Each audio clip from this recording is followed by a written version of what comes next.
All right, folks, it's go time. Good morning, everyone. Thank you for coming up. Everybody listening? All good? It's awesome. Uh, the talk is about migrating to event search systems. So it's a lot to unpack just in the title. So I'm going to go over through a few concepts so you can have a little bit of the context of this talk. We are EmCasa. We are a real estate startup operating here in São Paulo, also in Rio de Janeiro, where we started. We are hiring. Our GitHub repo, our product is open source, so front end, back end, we use React, Elixir. You don't have to know these technologies to apply, so please go ahead. And also we have like a data part with some stuff like Python, Apache Airflow, and the data science as well. So if you are into that side, also you can apply. And in this talk, I'll show a few pull request code examples. It's all public on our repo. If you go to close pull request, you're gonna be able to see a few code. And my name is Rodrigo Nonose. I am a backend developer originally from Maringá, but next month or so I'll be moving here. So if you go to Elixir, Rust, meetups, I will see you there every time. I'm a lead software engineer at EmCasa. I'm mostly a backend engineer. I'm also a community manager. I used to run a lot of meetups. Now I'm moving. I'm gonna restart. And also I'm an aspiring speaker. So this is staying right here is really hard for me. So just be patient with me. My English is also a little bit rusty. So the main gist of the talk is 3 topics: why, how, and why not. And I'll start with why. So to explain why, we have to take a little bit of detour to explain the concepts of everything, especially that was in the title. So migrating event search system. So starting with events, what is an event? Anybody want to take a guess? What is an event? Right here, we are not at an event. It's happening. Last week, it was an event that was going to happen, and next week is going to be an event that happened. Weird. It's like a really, really kind of concept. And I actually asked my mom, what is an event to you? And she answered, it's like that Facebook thing, you know, like you got invited. And this is actually an event on Facebook. If you're interested, they're going to do some stupid shit over there. And event is kind of like very broad in the outside of the computer science like software topic, but even in software it's kind of generic because according to Wikipedia it's like an action recognized by software. Also really just too generic, doesn't make sense. And being event driven is actually thinking about everything about events. So everything you think about in the system are events. And if you are a JavaScript developer, last talk, the previous talk I already mentioned, JavaScript development is kind of like event-oriented programming, so everything is an event. Mouse clicks, user types something, a timer, API request response, everything is event.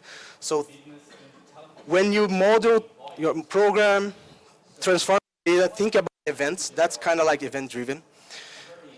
And also, since it's a really broad term, we have to narrow it down a little bit. But if you pay attention to the total, it's not event-driven, it's event sourcing. And the sourcing part is important.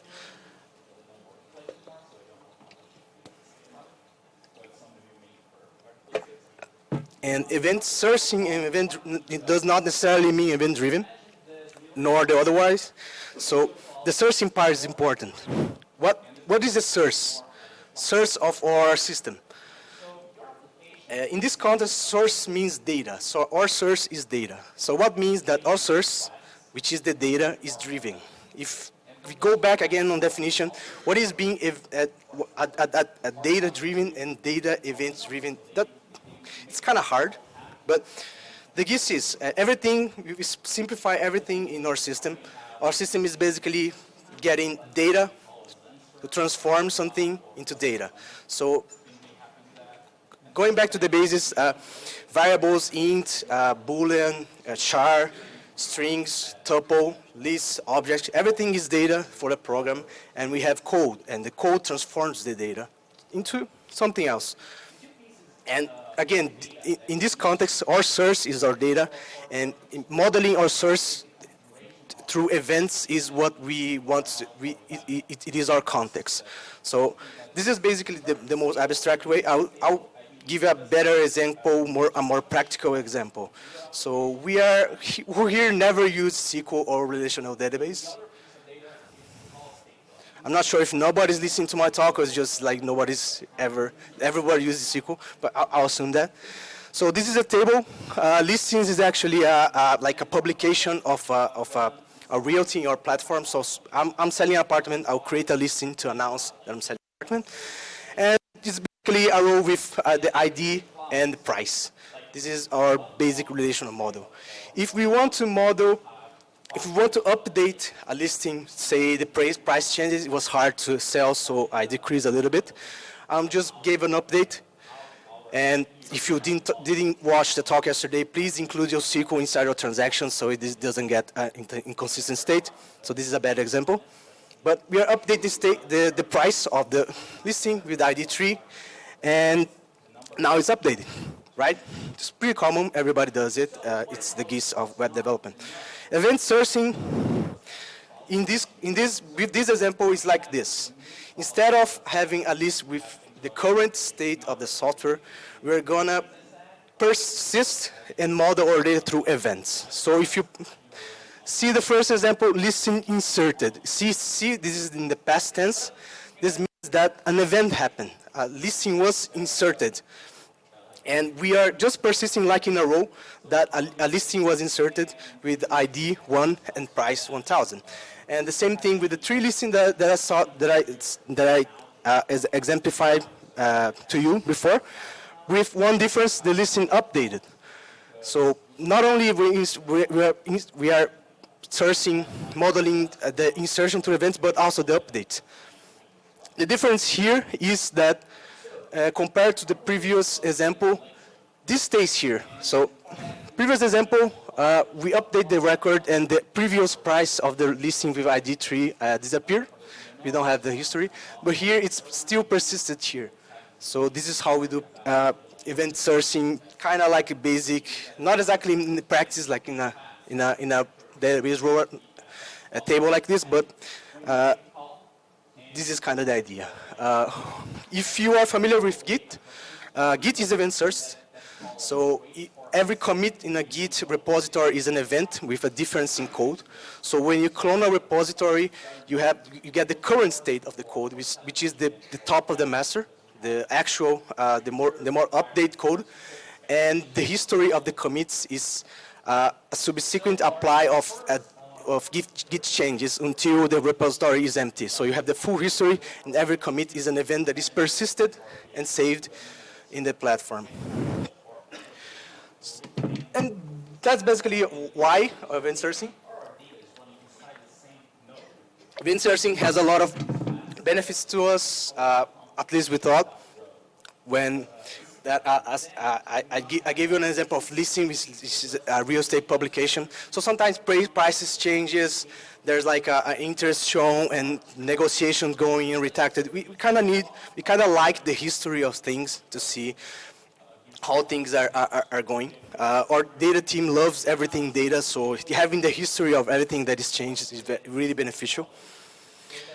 And there's more to why. So if you study event sourcing, it's not that simple to implement and to have to use in a regular web application. As I mentioned before, as I showed in the example, I use an example using a SQL database. There's no still good, stable event source data store, at least not for common usage. So there's a few stuff that people that use event sourcing group together to make event sourcing easier. One of them is CQRS. CQRS is command and query responsibility segregation. So the previous talk mentioned GraphQL. GraphQL a little bit of segregation between query and command. he actually used mutation as a command, which is something that you alter the data, and query is something just so you query the data. And you build different models for reading and writing. And when you see events in your database, in your data store, events are hard to read. Like you have to go through the first event of some ID and related stuff and just apply everything to the common state, then you are able to answer. So it's beneficial to have a different query model for the application to be able to retrieve those data without every time going through the events. So CQRS is a good approach. Commands are good for modifying data, because commands, when you command a system to do something, it's not necessarily an event. You can treat it as an event, but that command can come from users, can come from external system. It needs validation. So after that validation, you may transform in an event. So it's also a good model to use.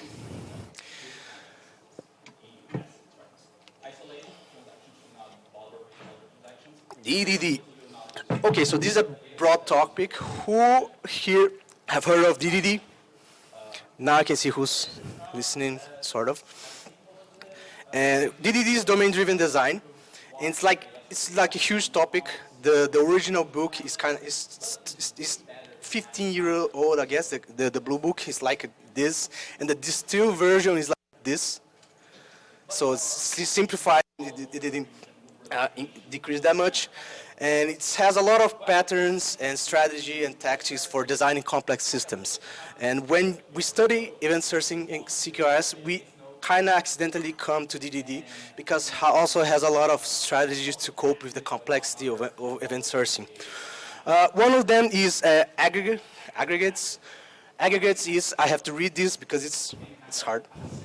It's eager read derivation. And it's kind of hard to explain because it doesn't make too much sense in a theoretical sense. But I'll try to give a little bit of example. This example is actually an itinerary. If you are traveling, you may buy a flight ticket, rent a car, and book a hotel. But the individual records or events or something that you put in external system doesn't know about the itinerary. Like you wouldn't put an itinerary ID in a flight that you send to an airline company, but you need that grouping.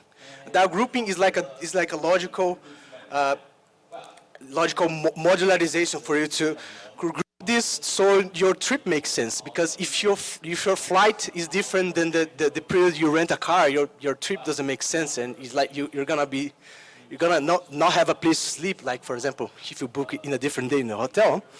And it's also if you have a system that is modeling this and something changes in the flight, you have to either block it or just annotate in the record that something's fucked up, and you have changed the reservation of these two. So it's like it's a validation and it's a construct logical which is independent from the other parts. So this is kind of an aggregate. And bring back a little bit from the example prior is a concept called ubiquitous language. Ubiquitous language. It's also hard to pronounce. It means it's a language that you use to model your system, and it's a language. It's basically to help you name stuff. One of the hardest things in computer science is naming things, and this helps very much to stay in tune with the modeling of the system. So in the example before, I used this. So it's a little bit like it's CRUD, it's what we do easily to just create. It's like a SQL record. It's a memory space. It's very technical. And insert and update only if you have a little bit of experience with systems. This makes a little bit more sense. Like when we insert a listing, we are actually making it public, or just we are publishing something. And when we have an update, it's just not an update. So since we have to check which parameters were updated, actually just making an update with the price reduction makes sense. this is important because since this is an event, and every event may have a different meaning in the system, you can't be too generic or too specific. So price reduction, for example, it might trigger something that you warn a customer that was interested in a listing, but the price was too high. So having this model, and not only modeling the scope of the event, but the naming is very important. And this comes to ubiquitous language, which again is a pattern in DDD. And all that I mentioned, commands, queries, aggregates, events, comes together really nicely when we do this kind of stuff. This is called event storming. It's actually, it's like a pattern, a way of brainstorming business models. And I don't know if you study like in the university or some course like about UML and like sequence diagrams. They all suck. Like I really don't like them. But I love this very much. This is really easy. If you take a look, I will actually point. The blue ones are commands.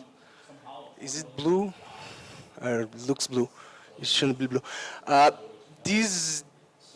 The colors are off. These ones are the aggregates, and the orange ones are events, and the purple ones are external systems, and this is like users.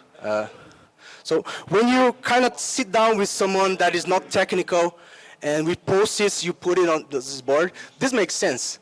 This is actually like a system that a developer and a business person understands, and it can easily change and discuss topics. For example, what is an aggregate? Why is this royalty separate from incorporators? This is because this is owned by a company, this is owned by a person. For example, why is it like a separate context from, because like if you can discuss if it should belong to royalty or something. What is a lead? What's the difference between seller lead and buyer lead? Can't you have a lead like that is both? Lead is like a kind of like a technical term for sales. It means something might do business with you. So this is really interesting to model a system that kind of becomes a specification, but it's really loose.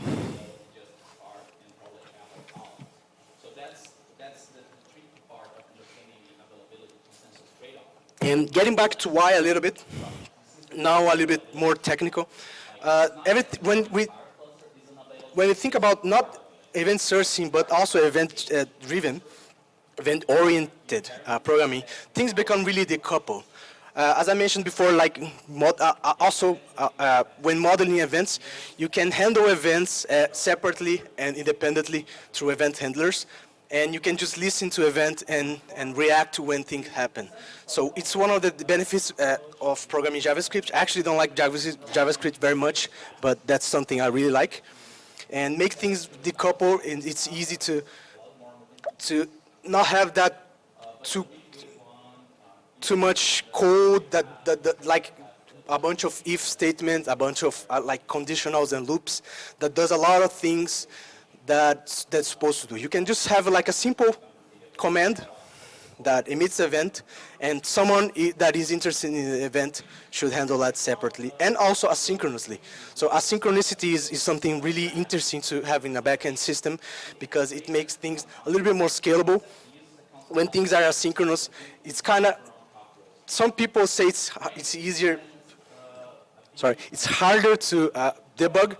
I think that's I disagree, because when, for example, you receive a request, you don't process immediately, you just respond, but save that request. You can easily debug what's wrong with the request if down the line it happens something that you did not expect. You can just kind of get a backup from the database and reproduce locally. That's one of the benefits of asynchronicity. And you don't have to put logs everywhere in your application. And also happens to be interesting with GraphQL. We've been using GraphQL for a year now, I guess, and it's really good. Like I use Apollo on the client side, also Apollo engine to log the requests and having a good insight of the performance. And in the backend, we use Absinthe with Elixir and Phoenix, and it's really flexible. I tell benefit of GraphQL is that I don't have to talk to front ends that much. It's I don't have to explain API. I don't have to produce documentation. It's easier. It's easy in the schema. I can use a client to explore the data easily. And again, going back a little bit on the GraphQL that I explained before, there's a query and mutation, and the query read and write segregation. Also, there's subscriptions. If an event happens in the backend, we can publish to the client. So it kind of feels like it fits very well. Now how? And we have an application in production. How do we want to use event sourcing? We've gone through the why. We discuss a lot. We study everything. We check some frameworks, check some libs, check some concepts. Everything makes sense. Now, how do we do this? First, data migration. Data migration through SQL and event sourcing is actually really hard because, as I mentioned, we don't have this history of everything. And we don't know if we should pretend that like the system was event sourced since the beginning, like by creating some inserted event with the timestamp of the record prior, or try to mimic the updated at timestamp. Kind of like it's kind of like weird, and we don't have the intermediate state as well. So everything will be like a single event. It's inserted, it's there. Deal with it, and that would kind of cause a little bit of some problems in our implementation. So the alternative wasn't that easy as well. The alternative was to keep the old relational database and kind of duplicate everything and start inserting events. That would be a maintenance nightmare, so we didn't like it very much. UIDs. To be able to validate and then accept a command and then produce events, we had to generate the UID outside of database. We were kind of using like a big int, normal relational database IDs. And the business people were using IDs to mention stuff. And was that ID sold? Was that ID available? That ID is online, should be offline. That presented a little bit of a problem for us, and we kind of started migrating everything to UID and keeping a few IDs intact, but that was something hard as well. Consistency was a problem. As I mentioned in the workflow of the event source stuff, there's a command, there's a validation, there's an event, there's asynchronicity, and there's like event handling. When you model in that way, consistency becomes eventual. So you eventually have your query model updated with the latest changes, and depending on the context, that could be a problem.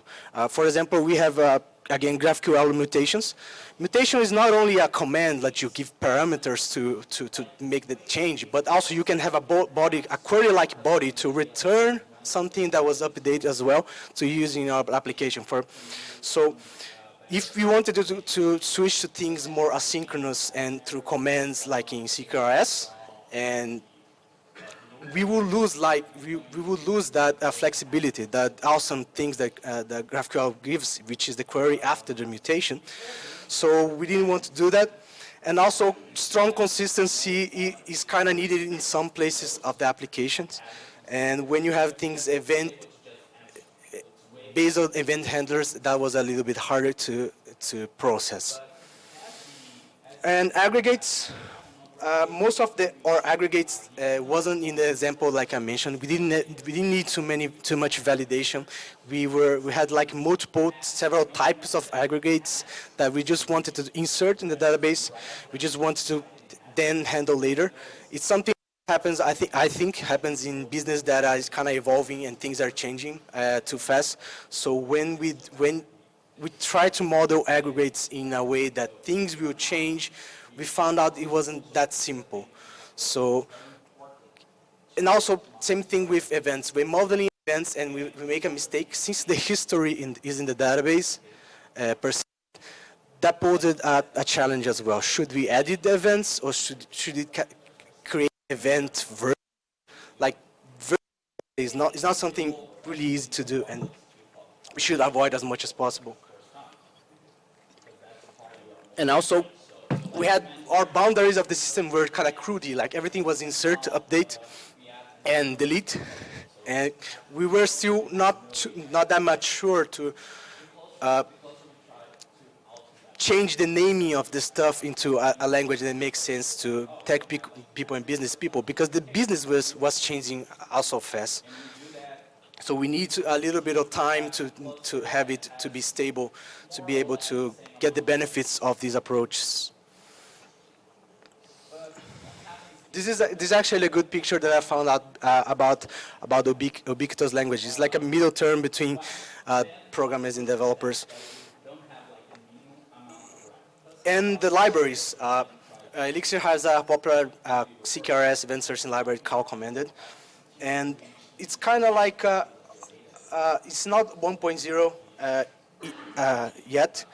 And it's kind of like hard to adopt something that is not stable. So we actually adopt a lot of things that are not exactly stable.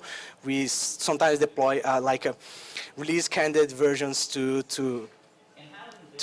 production. Actually, the Absinthe framework, the GraphQL framework, is like 15.04 alpha in production. So we like doing that kind of stuff to use a few new features. The Commanded posed a little bit of challenge because it was really hard to set up the test, automated testing, because we need like an old database repository coexist with the new event source repository, and that in the setup was really a nightmare. So we couldn't make it work easily. And Elixir is a simple language, so we didn't want to lose too much of the simplicity that kind of guided us through. The app is being in production for like 1.5 years, and things are still pretty simple, so we wanted to keep that. This is a pull request. I'll transcribe since it's not really easy to read. So you can see there's 35 changes and 620 lines inserted. This is the simplest, the most simple feature that I was trying to replicate to migrate the system. That this is not simple at all. This reminds me of my Java days. That there was like a small pull request for a Java application, definitely. And this is a little bit more complex feature. So this was 46 files changed and 700 lines changed. This as well was like if you can see the files being added, we had like a bunch of files. We had command, aggregate, events. Sometimes a command can generate several events. So for each event, we had to define a file. For each event, we might need multiple event handlers. And for each event, we might need multiple projections, which is like an event handler, but to update the query model. And that was like totally outside of the simplicity thing. One of the things we are very proud of our code base is like a lot of people can just jump in and contribute. We have a couple of front ends that just installed the repo and made a pull request, and it was pretty simple. And we wanted to keep that. So changing not only the complexity of how we do basic stuff, but the underlying functioning of the system was really a deal breaker for us. And perks of open source. This is actually the author of the Commanded library. He just went to my closed pull request and asked for feedback. We talked for a little bit. It was really nice. And it's a good thing about using open source and like pre-stable version for this kind of experiment, because you can give feedback, and maybe one day, not this library, but maybe another library, we've had all the concepts a little bit more sorted out, so we can use it next time. So the why not is just this slide, because as you can see in Hall, we were having a lot of problems with trying to migrate the system. So I'm going to cut it short. And if you didn't understand, no, we actually didn't migrate, so I have to fix the slide title. And what did we learn from it? And there's a lot of lessons. This experimentation ran through a couple of months. And it was interesting because we learned a lot of things. And they were mostly DDD related stuff. And there was a lot of frustration because we were excited about using something different, using something that seemingly had a lot of benefits. But we learned a lot more than just the if that sounded a little bit wrong. We learned a lot more than we thought about when kind of like we decided not to migrate. So one of the things, again, ubiquitous language, we are actually trying to use the event storming pattern to do some modeling. Since we are growing kind of fast, like in 6 months we grew from 25 to 100 people, it's not that easy to talk to people how to model the stuff and how to transcribe the way they do the business part. But we are getting there. It's really a good challenge and a good knowledge to have.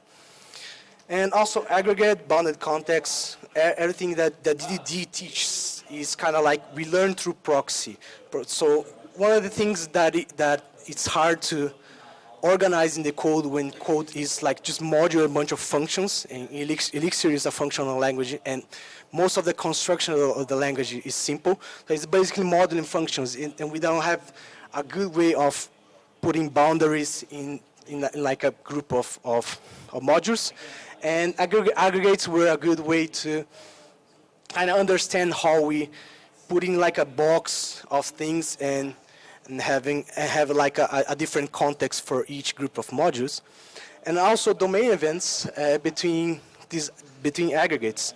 So aggregates, we're not using the same way I mentioned, but actually it's really interesting to keep the inside the aggregates and the modules simpler and just emit domain events to different aggregates so that you keep the complexity low in one of the aggregates and just keep the complexity where it belongs, not just in the controller or in the resolver or everything in the same module. And event logging, we didn't have to source the event, we just log it. We were kind of blind to the basics. And just because we kind of like went wandering through stuff doesn't mean we were lost. We were looking for something, and I think we found it. And I said in the title like that there was something else explained. It was a system. Event source system doesn't have to be a system. It actually is an application pattern.